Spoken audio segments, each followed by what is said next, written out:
Warning, अगर आपको इस सीरीज़ को कंप्लीट करना है तो आपको बहुत ज़्यादा पेशेंस चाहिए होगा, क्योंकि ये शेरलॉक होम्स है।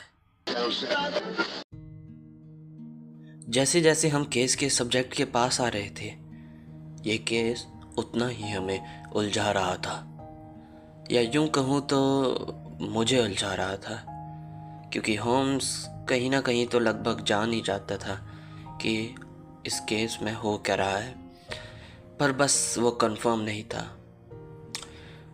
याद होगा जब मैंने उससे केस के बारे में पूछा तो उसने मुझे ये बताया। मैंने इस केस के मेन पॉइंट्स तो इकट्ठे कर लिए हैं, मगर मैं जानता हूँ कि मेन कल्प्रिट कौन है, मगर अभी भी एक विक्टिम का पता नहीं है। कौन था जिसका कार्ड हमारे पास था? मुझे लगता है तुम्हारा सस्पेक्ट जिम ब्राउनर है ना? तुम्हारा सस्पेक्ट वही होगा। हाँ, एक सस्पेक्ट से भी ज़्यादा। इसके अलावा मुझे नहीं लगता कोई हो सकता है। चलो मैं तुम्हें सब कुछ स्टेप बाय स्टेप बताता हूँ। सबसे पहले तो हम क्रॉस स्ट्रीट गए, जबकि हमारा माइंड एकदम खाली था। हमने अपने दिमाग में कोई थ्योरी नहीं बनाई और ये हमारे लिए एडवांटेज था।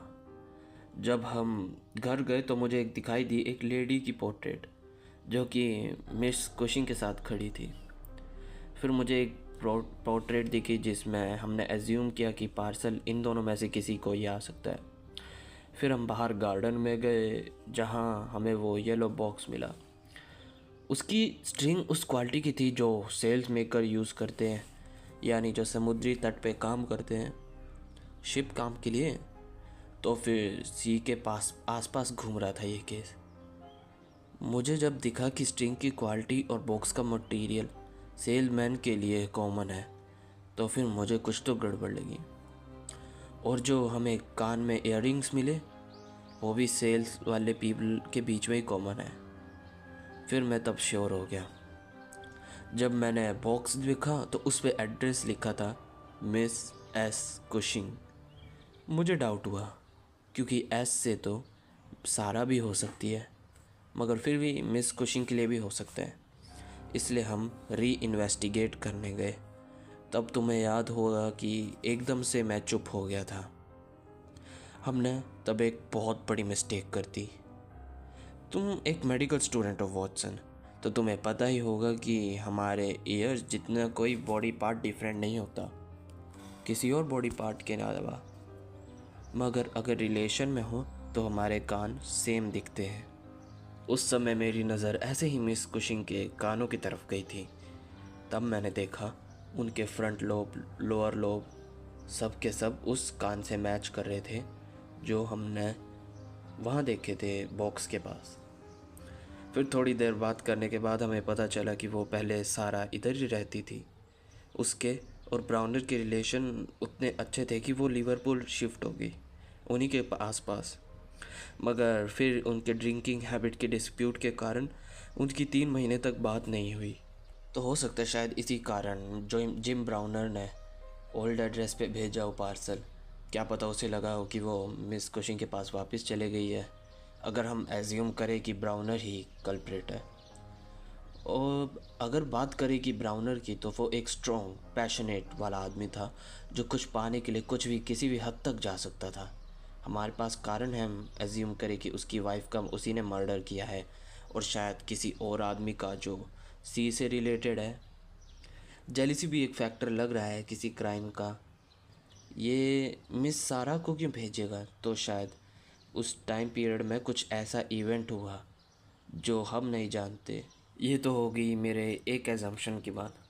दूसरा एजम्पशन भी है मेरे पास। वो ये है कि इतना भी नहीं लगा पर मानने लायक है कि सिर्फ किसी सिरफिरे आशिक ने मिस्टर और मिसेस ब्राउनर का मर्डर कर दिया। इसे कंफर्म करने के लिए मैंने टेलीग्राम भेजा था, याद करो। और हाँ, मिस सारा के यहाँ भी गए थे हम, पर फिर मुझे मिला कि वो अभी हमसे मिल नहीं सकती।